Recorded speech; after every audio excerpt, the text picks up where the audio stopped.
আজ এই ম্যাচের মধ্যে রেফারির সঙ্গে বচসায় জড়িয়ে পড়েন শিলটন পাল, প্রাক্তন মোহনবাগানি। কিন্তু আজকে মোহনবাগানের এগেনস্টেই তার প্রথম ম্যাচ মোহনবাগান ছাড়ার পর কিছুটা ইমোশনাল অবশ্যই হয়ে পড়েছিলেন, কিন্তু সেই ইমোশন কাটিয়ে তাকে বচসায় জড়াতে দেখা গেল রেফারির সঙ্গে।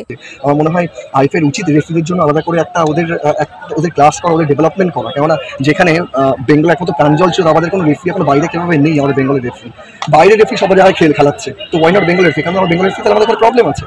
তাহলে আমার মনে হয় আমি দোষারোপ করছি না, কিন্তু আমার মনে হয় যে পেনাল্টিটা, যেটা একদম শিওর পেনাল্টি ছিল, ওপেনলি পুশ করেছে, মানে এটা তো কাউকে কেউ অস্বীকার করতে পারবে না, চোখের সামনে দেখতে পাচ্ছি।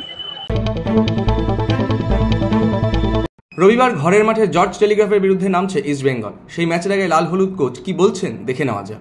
फिर भी देखो, मैं पहले हर टाइम बोलते हैं सभी टीम तो सभी ईस्ट बंगाल का अगेंस्ट खेलेगा तो अच्छे ही खेलेगा, तो हम लोग उसका हिसाब से टीम सेट करना है। तो I hope they can do tomorrow good job and good result. Shilton পালের লাল কার্ড, জোড়া গোলে এগিয়ে থেকেও শেষ রক্ষা করতে পারল না মোহনবাগান। রেনবো এসির সঙ্গে 2-2 গোলে ড্র করে ফের পয়েন্ট নষ্ট করল সবুজ মেরুন ব্রিগেড। প্রথম ম্যাচে ভবানীপুরের বিরুদ্ধে ড্র করেছিল মোহনবাগান। রেনবোর বিরুদ্ধেও বদলালো না চিত্রটা। ডার্বির আগে এখনো পর্যন্ত জয়ের মুখ দেখতে পেল না সবুজ মেরুন শিবির। উরুগুয়ের বিরুদ্ধে কোয়ার্টার ফাইনালের মঞ্চে ভিনিসিয়াস জুনিয়রহীন ব্রাজিল।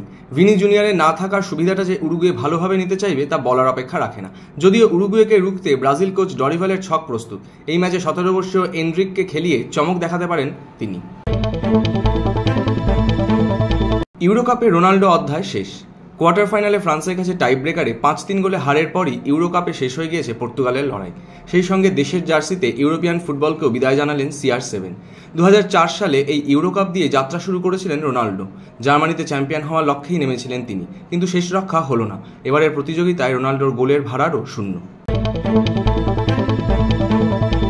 ঘরের মাঠে কোয়ার্টার ফাইনালেই থামল জার্মানি। স্পেনের বিরুদ্ধে রুদ্ধশ্বাস লড়াই চালালেও টনি ক্রুজের স্বপ্ন অধরাই রয়ে গেল। নির্ধারিত সময় এদিন ম্যাচের ফলাফল ছিল 1-1। খেলা গড়ায় অতিরিক্ত সময়। সেখানে জার্মানি পেনাল্টি পেলে ম্যাচের ফলাফল অন্যরকম হতেই পারত, যদিও তা হয়নি। অতিরিক্ত সময়ের একেবারে শেষ লগ্নে মিকেল মোরেনোর গোলে সেমিফাইনালের টিকিট পাকা করে ফেলে স্প্যানিশ ব্রিগেড। শেষ চারে তাদের প্রতিপক্ষ ফ্রান্স।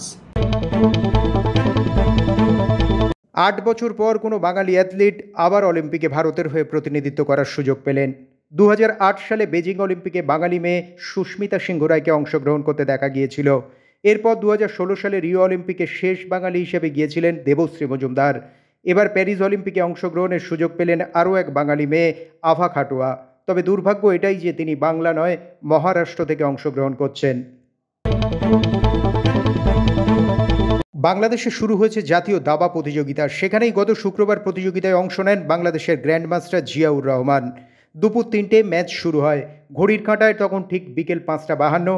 দাবার চাল দিতে দিতেই আচমকা লুটিয়ে পড়েন তিনি। তাকে হাসপাতালে নিয়ে গেলে চিকিৎসকরা মৃত বলে ঘোষণা করেন। তার মৃত্যুতে শোকস্তব্ধ বাংলাদেশের ক্রীড়া মহল।